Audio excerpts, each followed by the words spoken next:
You mentioned that in the dictionary, if you have ness, it would say challenge.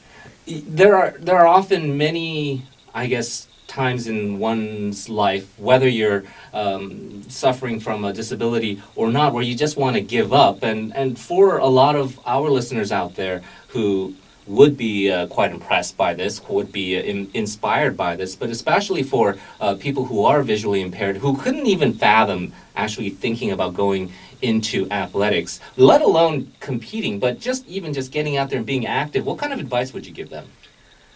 I think one of the strongest mottos for me is, if it doesn't challenge you, then it won't change you.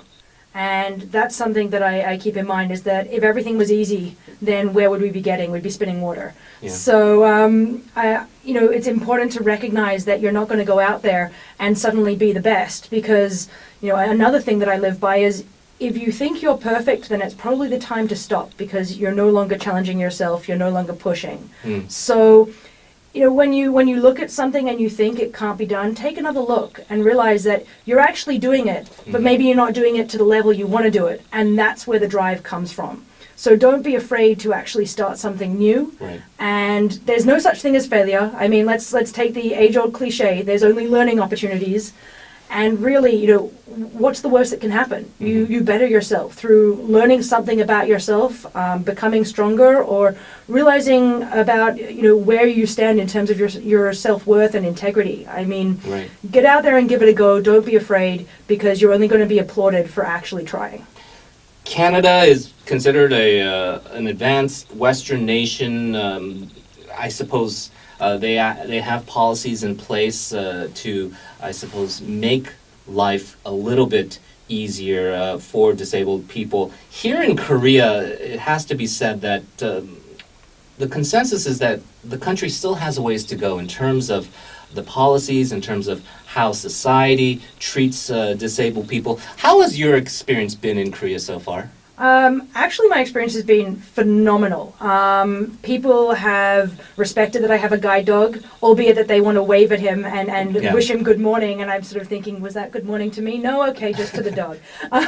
No, people have been amazing and incredibly willing to offer assistance, which has been great. I think, I'm not going to sugarcoat it. I've been turned down by one taxi and one coffee shop. And when I say turned down, we then talked about it, and I explained that it's now the law in Korea to have guide dogs.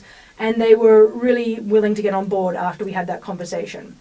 And I think just the general outlook from people is this willingness to include, which has been amazing. I've traveled to numerous countries, originally being born in Australia and having lived in Japan and lived in Hong Kong and South Africa, and I can definitely say that Korea was a wonderful breath of fresh air to walk into. I was prepared to have a lot more challenges than I've had. Well, that's certainly, I suppose, comforting for some to hear. What about the future? You did very well at these games as expected. You're breaking your own personal records. What is it? 3x body weight squat, 4x deadlift?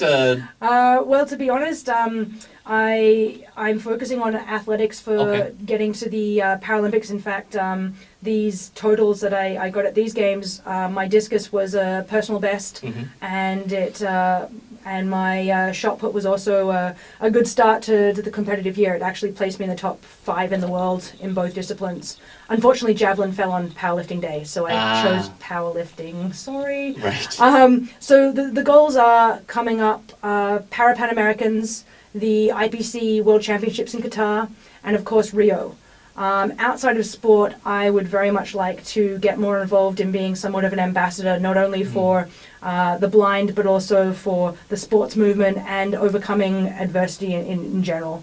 Is there any way for any of our listeners to follow you through social media? Totally. I'm on Facebook. It's Ness Murby, Road to Rio 2016. Sounds great. Ness, a pleasure having you. Thank you very much for joining us, and best of luck. Thank you. Cheers. Our special guest, Vanessa Murby. We've got sports up next.